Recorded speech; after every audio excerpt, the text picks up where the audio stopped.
Hey everybody, Matt Avery here with RunSignup. I'm going to be going through another one of our Timer Tip Tuesdays. Today we're going to be going through some tips and tricks and best practices for multi-sport events like triathlons, duathlons, and so on.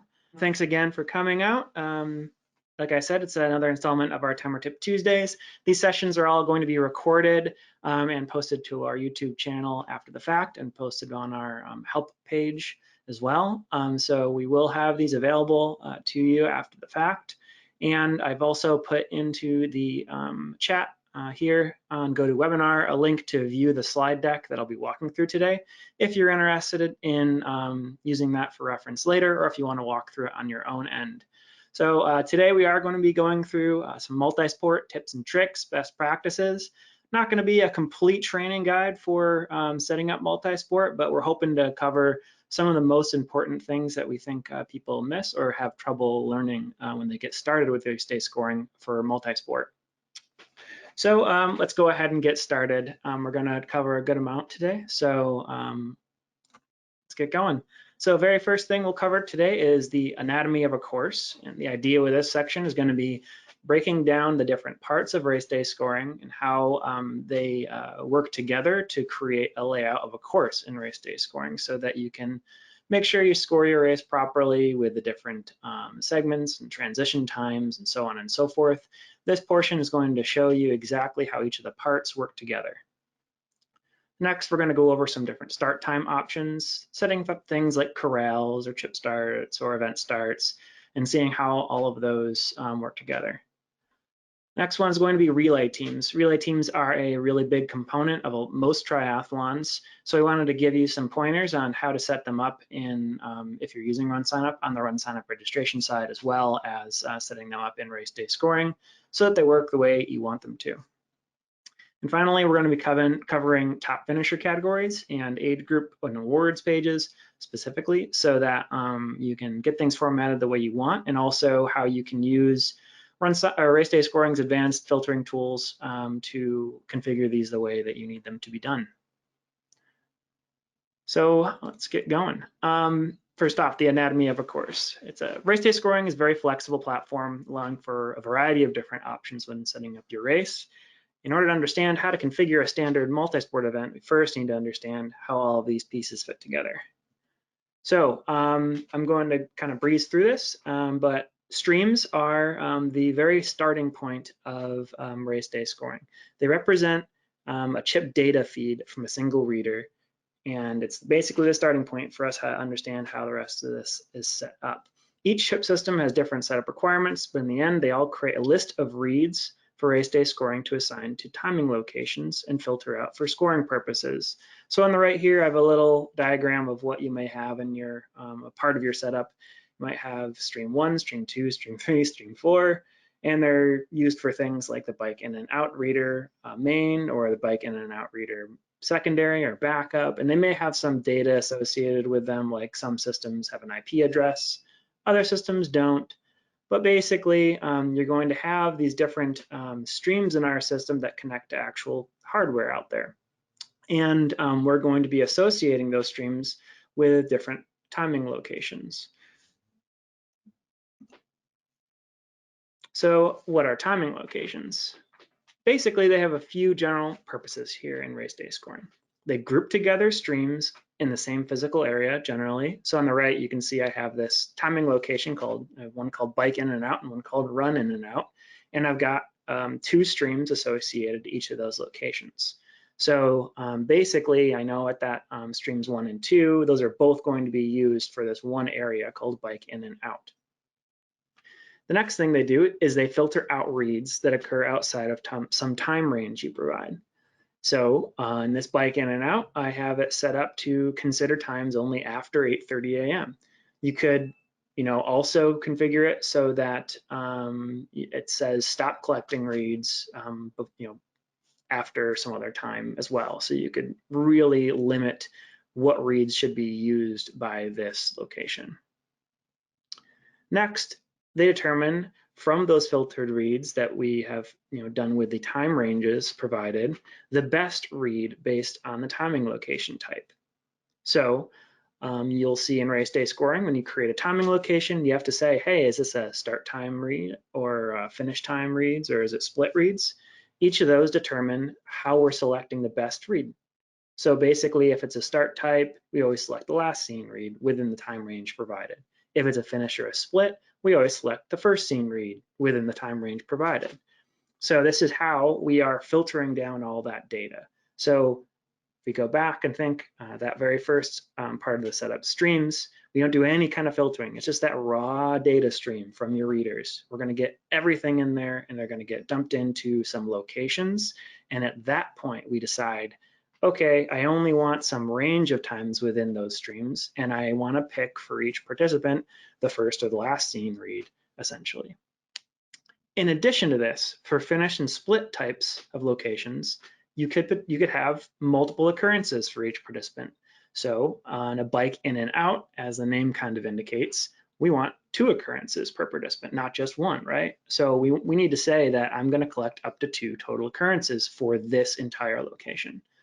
And when I do that, I have to say that there's a gap factor, which means that wait 30 minutes until the next read before it's valid. So this gives you a way to filter all the data from all of your streams based on the location.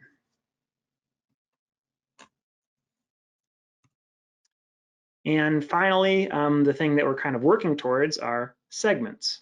So segments, as you can see in this little diagram, they're basically a time. They are the elapsed time between reads at 2 given timing location occurrences. So I might have a transition segment, which is give me the time between the endpoint run in out occurrence 2 and the start point bike in and out occurrence 2.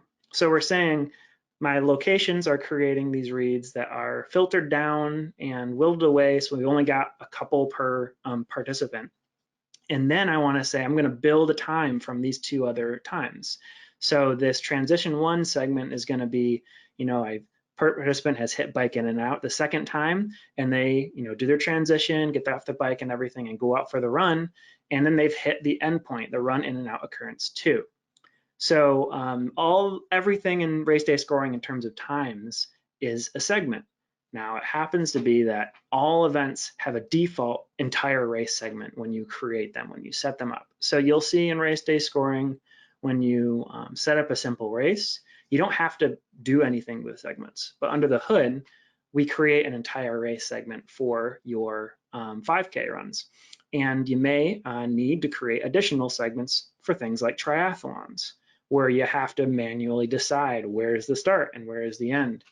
So it's not required that you create segments that cover the entire race distance. This is a point that's very different from using Race Director. If you're a Race Director user, you know that you have to create segments that basically cover the entire race distance. In RaceDay scoring, it's not necessary. If you really wanted to, for instance, in RaceDay scoring, you wouldn't have to create transition times. In Race Director, you would have to create transition times. So for some folks, you may only want to report the swim time, the bike time, and the run time, and say you don't care about including the transition times in your reports. That's totally fine, and if you don't want to do that, you don't have to. There's no problem if you have that missing, chunk in between your 3 different segments you've created. Because of the way that we set this up, you're allowed to say that I know from this point to that point is the time I want to report, and it doesn't care about anything else. So the one point you have to keep in mind is that all segments that end at the same location and occurrence count must have the same cumulative distance. This is wrong, actually. So basically, the idea is that, let's say you have a segment that finishes at the finish location, occurrence 1. Your entire race segment, that's exactly what that would be. And let's say it's 17 miles. If you added another segment that also finishes that same occurrence, it has to end with that same 17-mile cumulative distance. So let's give you an example here. This is a course breakdown of a standard looking triathlon. So on the left, you've got your transition area. I've got black bars representing a few different readers. So 3 different readers there, or locations. You may have multiple readers per location, like I said before. So essentially you've got a run finish right here, the green line coming in to the side of the transition, a bike start finish, the red line coming in from the left, and a swim in run out reader coming in from the right, the blue line. So those are the locations. These boxes are actually the locations themselves. The red lines are the segments. They're the times that we're recording. So the swim, we are going to say from the start time for each individual participant, that will be the beginning starting point. The end point is going to be the time of day that they hit this black bar, this swim in, run out location at the first time. So basically, we want to make sure that we set this to be swim in, run out occurrence 1 for the endpoint of this swim segment right here. And then we have transition 1, let's say. That would be the time it takes for a participant to go in transition from the swim to the bike. So again, we start the very first time, occurrence 1, someone hits this black bar, and the very first time, occurrence 1, someone hits this other black bar at the other end of transition. That's going to record the time between those two. So you can see here from swim in, run out, occurrence 1, to bike start, finish, occurrence 1. And then the bike is basically a out and back, right? We say, okay, the first time they hit that location is the first occurrence. That's going to be their start of the bike. And then they go out and they come back. And the second time they hit it is their finish for their bike. So that's represented here from bike start, finish, occurrence 1 to bike start, finish, occurrence 2. And so on and so forth. This is basically how you have to start thinking about things when you're building out a race and race day scoring. Thinking about, okay, what's the occurrence I need to use for each individual, at what location, and where does that time start and finish? Helps you sometimes to draw it like this. So in race day scoring, this is what a common type of segment scenario would look like. So we see at the top, we have the entire race segment. This is the default that is created for you as soon as you create a scored event. And it's 17 miles. It starts at occurrence 1 of start finish, and it finishes at occurrence 2 of start finish. All of these settings are actually taken from your scored event setup. In the scored event setup, you say, where does this event start and finish? It's triathlon. You may have a untimed start, or you may have a chip time start, and you would set that up all in the scored event setup. Now, if you needed to, obviously for a triathlon, you'll want to create all these different segments for all of the different times you want to report. And we give you a nice overhead view of the locations that are being used for the start and the finish for each of these. So in this situation, I've got a few locations you can see, these little purple things here. Trans in and trans out are different locations, as well as start finish. So here I have the swim, which is trans in to trans out, both occurrence 1. Trans 1, which is trans in occurrence 1 to trans out occurrence 1. And then I've got the bike, which is trans out occurrence 1 to trans in occurrence 2. Trans 2, which is trans in occurrence 2 to trans out occurrence 2. And then finally, my run is the trans out occurrence 2 back to start finish occurrence 2. So let's see if we can just bring up the software here, and I'll show you a little bit more.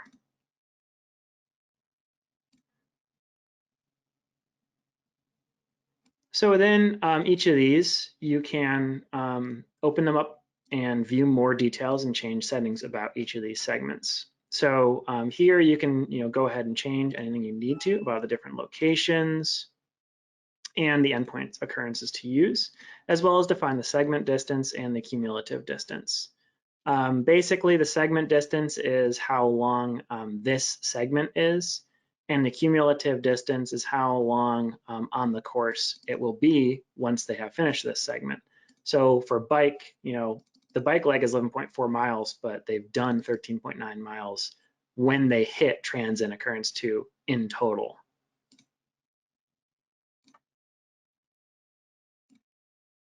So yep, you can see here, you can go in and make some changes if you need to.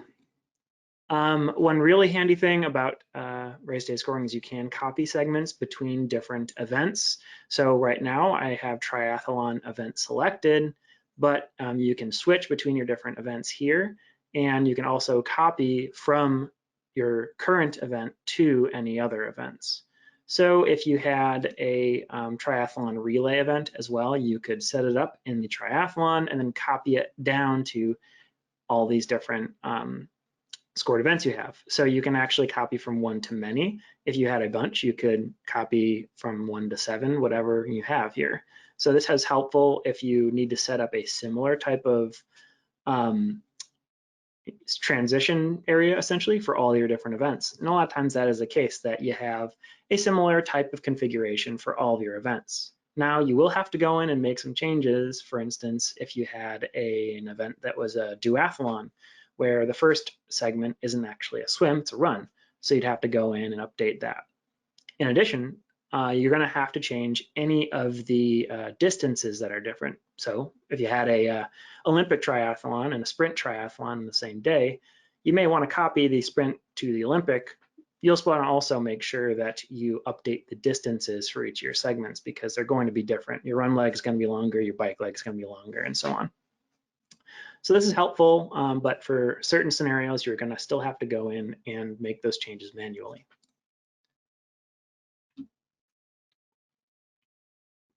All right, so moving on, we're going to talk a little bit about the different start time options for race day scoring in general and how it relates to multi-sport in particular.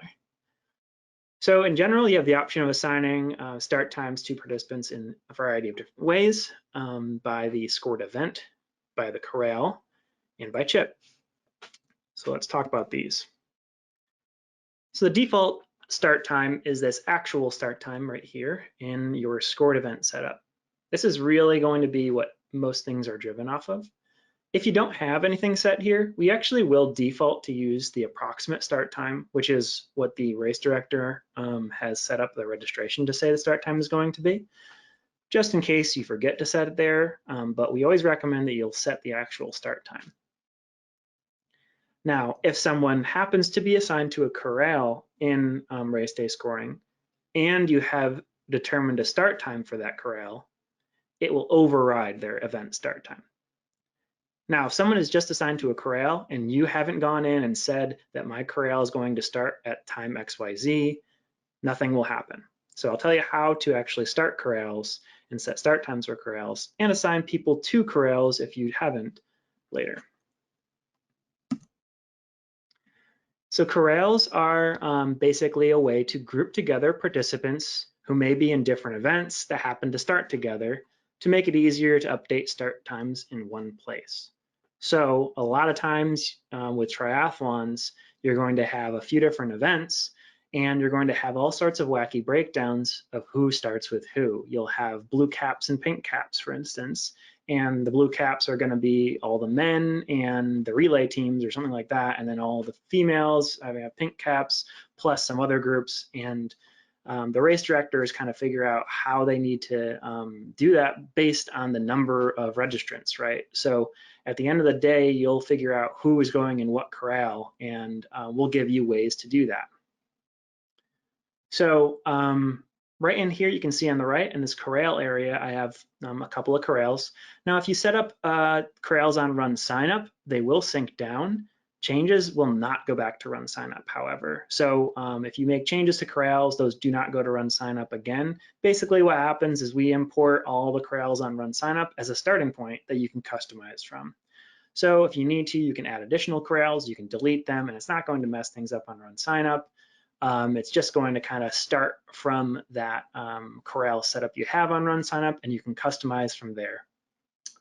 So you can see on the right here, each corral has a start time. So if you know in advance what start time is going to be, you can enter it here, or you can leave it until race morning to start it, and I'll show you how to do that later. Biggest thing that you may be using here, if participants are not already being put into corrals in another way, so you can use this member auto assignment function to automatically place participants into corrals based on some pieces of data like their gender, age, or custom question response. And I'll show you that. So on the left here, you can see I have a corral 1, and if you select member auto assignment after you've created these corrals, it'll open up some member assignment rules. So you can say that, okay, in this corral, I'm going to include all age group athletes who are male between the ages of 0 and 39. And then I click Save and Preview Assignments at the top, and it'll give me a list down at the bottom here of all the folks who are going to be assigned to this corral based on the member assignment rules that I've configured. So let's just take a little deeper look at this. So I've got this race here, which has some corrals, really customized ones set up. So I've got this corral 3 here, and if I go into member auto assignment rules, that wasn't a good one. Let's do, I think it was 4 was a good one. Yeah, so this corral 4 has 2 or 3 different corral assignment rules. So I can see that the first one is, okay, all the high school and junior athletes that are male and or any age group athletes who are male between 40 and 99, or any senior games athletes who are male. You can do it even more additional things like setting a custom response filter here. So if you had a custom question for Clydesdale, you could assign people based on their response to that question. I'm not sure if I have one of those here. But, and then at the end, we do have a catch-all option, which would basically says, hey, if none of these corral member auto assignments put anybody into a corral based on those rules, put everybody else in this last corral. It's kind of just a catch-all. So this is really handy if you have some distinct rules about who should go where. Sometimes race directors are really good about this and they make sure that everybody is starting the corral that they should be, but you also can just manually do this if you need to. So you know, you can come in and you can just change people's corrals in their participant information area. In addition, you can import corral assignments based on the bib number of the participant you want to put into a corral and the corral name or identifier. So if you need to just manually do that, you can do that as well. There's also really fancy ways you can do things to automatically move people into corrals based on chip reads. I'm not going to go into that today, but there is a way to do that. If you want to know more, feel free to reach out. Okay, so let's say you're actually on race day and you set up all of your corrals and you want to actually assign start times to them. So now I have everybody in their correct corral or events and I need to set start times. So you can see in this dashboard, I have, this is a past race, so it just says all the start times are over a week ago. And basically you just come in here and click set start times on race day to get started with setting up your starts. And it'll give you this screen. And basically it's going to say, it's going to let you say which group of events and corrals do I want to start together. Now, this is really helpful if you have a few different events that all start together. With triathlon, a lot of times you put everybody into a corral that starts together. So like you can see here, I started the corral 1 at 11, 2 at 11:15, 3 at 11:30, 4 at 11:45, 5 at 12. That's pretty standard, and you would never have 2 of these corrals starting at the same time, right? So usually what you'll want to do is, let me just bump over here again. You'll want to set start times and make sure that you're, starting one corral at a time. So I'm going to say I'm going to start corral 1 right now, and you would click start now, and it would timestamp it to the time of your clock. Or you can say, I know this, corral started a little while ago, and I have it written down on a slip of paper that my start guy wrote down. So I know it started at 10:59, 80, or whatever. So you can start that from some other time, not just right now as well. Just make sure that when you do that, you uncheck and click the next one so that you can not set all of these together, because that's not what you want to do generally for triathlon scenarios.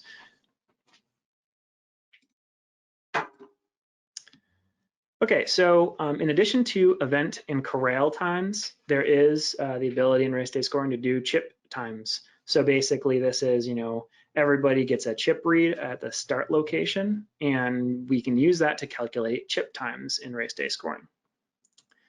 Now, in the scored event setup, there is this setting here to say what time should be used for scoring results.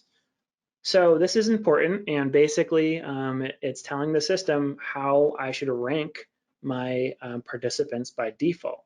So you may want to set this to be the clock time being their difference between their event or corral start time and their finish time, or chip time, which is saying I know I'm going to collect chip reads for everyone at this start time location, and I want to do the rankings based on when they actually crossed the reader and not when their gun time went off or their clock time went off for their event or their corral. So just make sure you understand that. What you're doing here is you're saying that I want to rank it by chip or clock. You can always show clock or chip time in all reports, so you don't have to make that decision now. This is just for the ranking purposes, so just keep that in mind.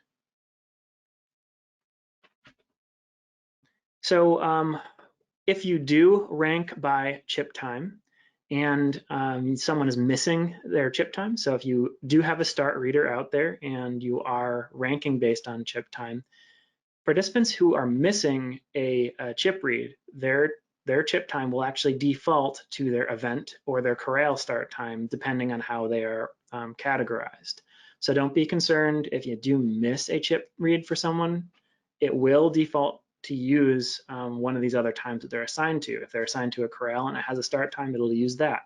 If they're not assigned to a corral, it will use the actual start time of the event that they're assigned to. So you'll never wind up with someone without a start time.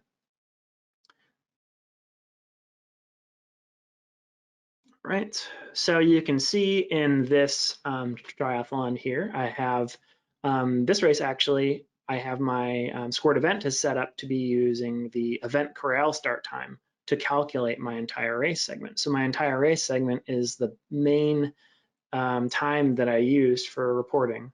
So then in this situation, it's very clear that I'm going to be basing everything on this event corral start time and not on a chip time. In addition, I can see the very first segment of my event also starts from that event or corral start time and not from a chip read. So just keep in mind when you're setting things up that you are setting these segments to be based on chip or clock, depending on what you want to do for your actual reporting purposes.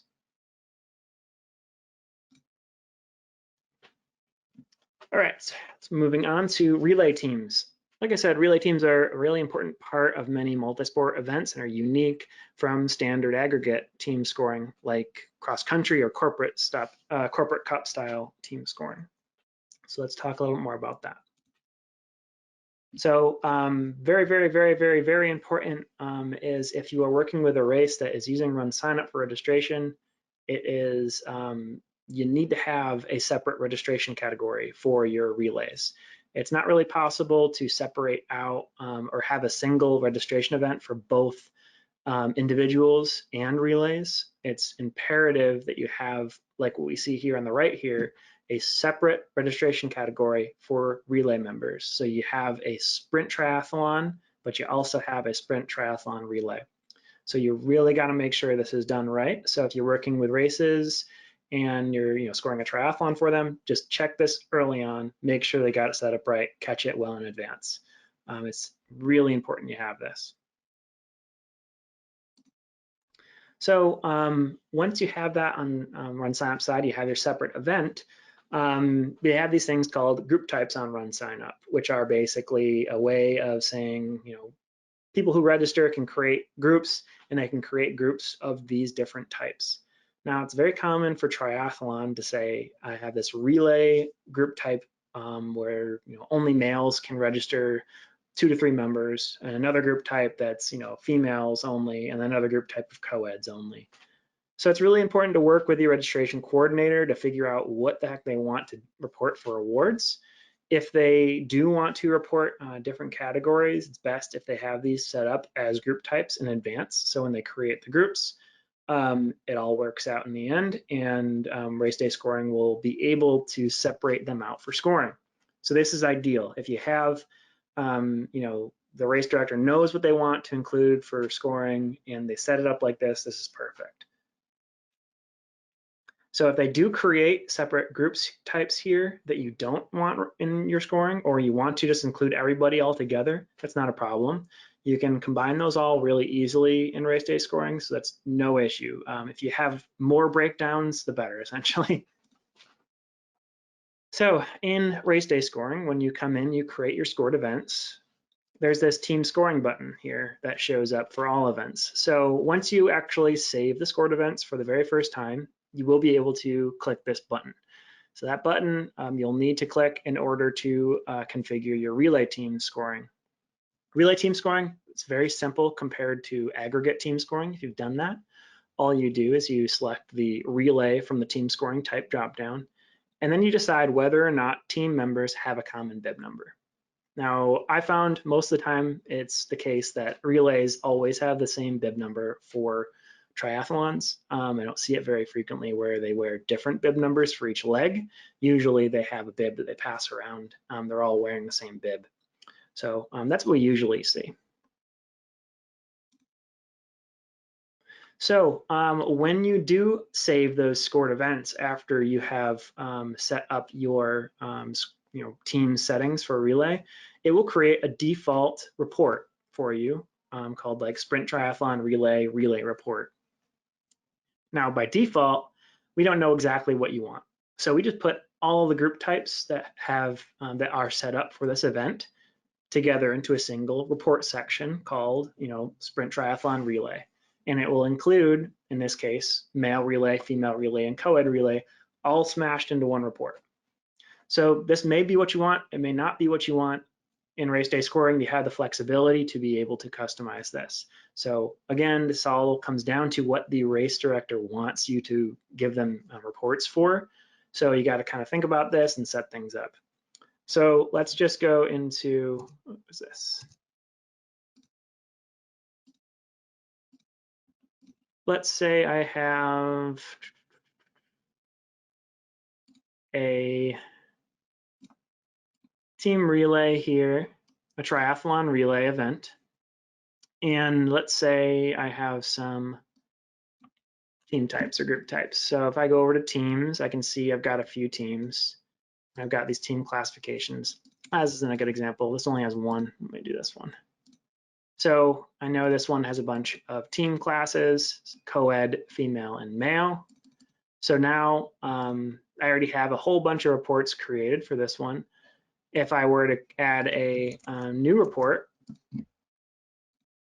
and click team summary, the default relay report type that's available to me because I have configured this scored event to be relay, it is going to ask me which team types for this report section should be combined. So by default, like I said, when you just build out a new race, it just selects all of these. Now you may want this, you may not want this. So maybe I could create a report that's all three together and then add some more. Let's say I want to do all three together and then just one, the male, and then just the female, and then just the co-ed. And then I'll be able to see here that I've got one section of this report that's going to show all the teams together, another one that's just going to show the males, another one that's just going to show the females, and another one that's just going to show the co-eds. So you have this flexibility to do these different types of scoring breakdowns, and basically just got to think about it and figure out what you want, what you prefer. So when you're building out these races, always double check your reports and see what they look like. So when you're doing that, one thing you can always do is if you want to preview what's going to happen, who's going to show up in this report, under filters, check show non-starters, and it will basically show you the participants who are going to be in there if they had finish times or if they had start times. That's a nice little hint for you if you're trying to figure out what your reports are going to look like. So yeah, here you can see that we created a few different separate reports for the male, female, and co-ed categories that I had. And yeah. Okay, moving on. So top finisher categories. Triathlons typically have a lot of award categories. They like to give out awards to almost anybody who shows up, as we know. So they base on all sorts of data. RaceDay scoring is very well suited to this due to our flexibility with top finisher categories, which I'll show you about now. So one very common thing that you'll see on the registration side is people set up a race category question that's like age group, Athena, Clydesdale, fat tire, open, physically challenged, whatever. And a lot of times they'll want to use this for scoring. They want to say, hey, everybody who picked this option in my question should be filtered down into this scoring category or should be eligible for this award category. So this is on top of their event setup. They have a sprint, and then within the sprint, they have all these categories, right? So that works perfectly fine for us. There's a couple of things you'll want to make sure that are set up correctly in your custom question setup, though. Biggest thing is checkboxes are not appropriate for almost any of these. Checkboxes are saying participants can select more than one of these. It's almost always the case. This is an either or. You are either age group or you are Clydesdale or you are open or you are physically challenged, and you can never be both. So the checkbox questions are usually not what you want, and they are not supported in RaceDay scoring for doing scoring based off of. So you have to make sure that they have something like radio button, select menu. Those are question types that support single responses with multiple options. So make sure you have radio button or select menu for any of these kind of category selections here. Next, down here, you have this require a response setting, which is extremely important if you are scoring based on this. A lot of times this is not set in the custom questions setup, and it can cause a lot of issues, obviously, because you'll wind up with participants who registered, but they never selected a category, and they really should have. So make sure you require a response and that you check that second box to ask each registrant. It's really important to make sure that your data is solid. So make sure that they're asking this question to everyone who hits it and that is required.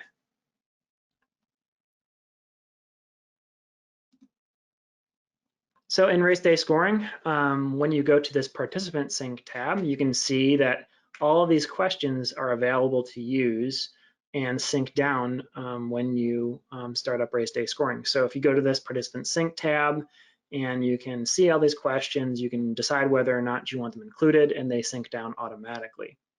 So you can change the label if it's something that you want to make shorter, or if you wanted to just make it more clear. Once you check those boxes and click Save Sync Settings, it will automatically bring those question responses in, and you'll be able to see them in the participant data, and you'll be able to score based on that data. So for instance, I have this scoring file set up where you can see on the left, I have all of these top finisher categories like Open Elite, Sprint Triathlon Overall, Sprint Triathlon Masters, Athena, 39 and under, so on and so forth. And what we do is we have this filters area for each of these top finisher categories to say, give me all the participants who selected Clydesdale from the race category question, and make sure that they are 39 and under, essentially. So these little filtering tools are really flexible and let you filter down these award categories based on any number of things. So what we usually see for these types of categories is you want everybody who has selected Clydesdale to be included in this Clydesdale division, essentially. So on the right here, you can see the age groups, like number 5, position 5, Alvaro there. They are just in the standard age group category. So they got assigned first in the male 35 to 39 because they were in the age group and they were not qualified for any of these other categories. But you can scroll all the way down there and you can see that there are some folks who are in the Clydesdale category, even though they're way down the list.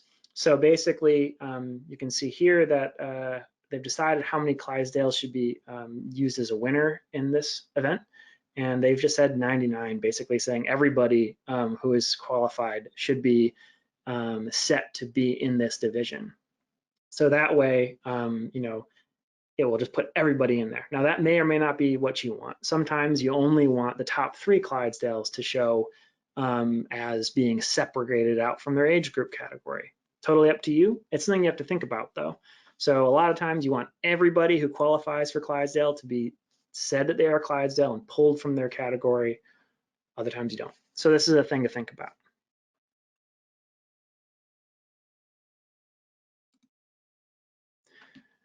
Next, we're going to talk about some age group report best practices. So age group reports are automatically created for you by RaceDay Scoring when you save age groups. We just put in a preset and it may not be what you want. So for triathlons and multisport, there's a few suggestions we give. So it's common to only show the award winners instead of all finishers in the age group report for triathlons, and to remove the splits column to reduce the amount of unneeded data on the awards sheet. So I'll walk you through how that's done.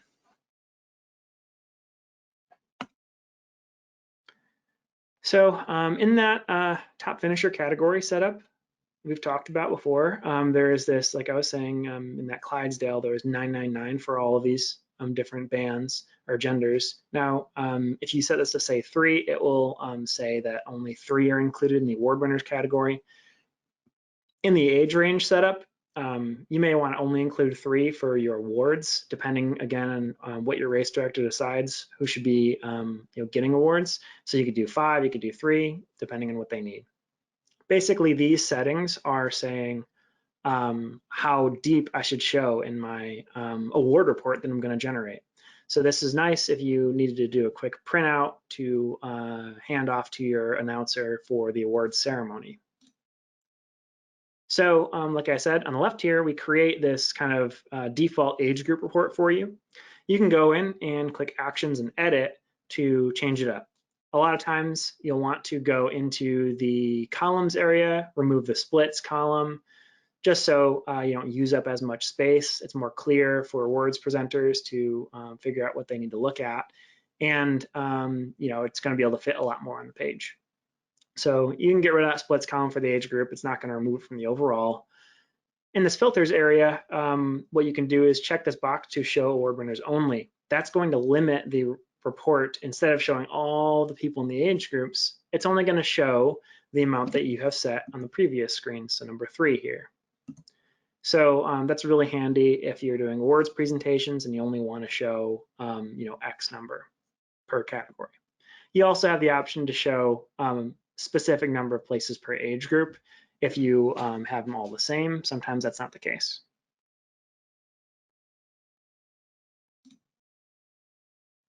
Okay, so I think we're wrapping up now. Yep, about 12:45. So were there any questions that you wanted to bring up, Crisp?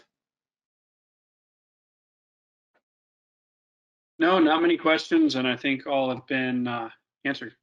Cool, great, that's awesome. So so I do want to let you guys know we have some upcoming Timer Tip Tuesdays that you should keep on your radar. We have the Advanced Timer Training RaceJoy webinar series. This is going to be the actual RaceJoy certification process on February 22nd. And if you go to our resources.runsignup.com/webinar calendar, you'll get to see all of the upcoming ones. So we got this today, the RaceJoy certification on the 22nd. Then we're doing a check-in and volunteer check-in on the 1st of March. We are doing a RaceDay scoring certification on the 8th. So that will be another virtual certification session updated for the most recent version of the software. And RaceJoy introduction on March 29th. We will have some other ones in between the 8th and the 29th that we haven't put up here yet. But keep this bookmarked if you're interested in following along with our webinars. So again, for the certifications, definitely welcome new staff that you might have that you just want to add that skill to their skill area. Again, you only need one timer within your organization to be certified, but if you know that you might want to have some other people really understand how to do some of the work, definitely have them come sign up for the certification and they can get that badge on their profile. Yep.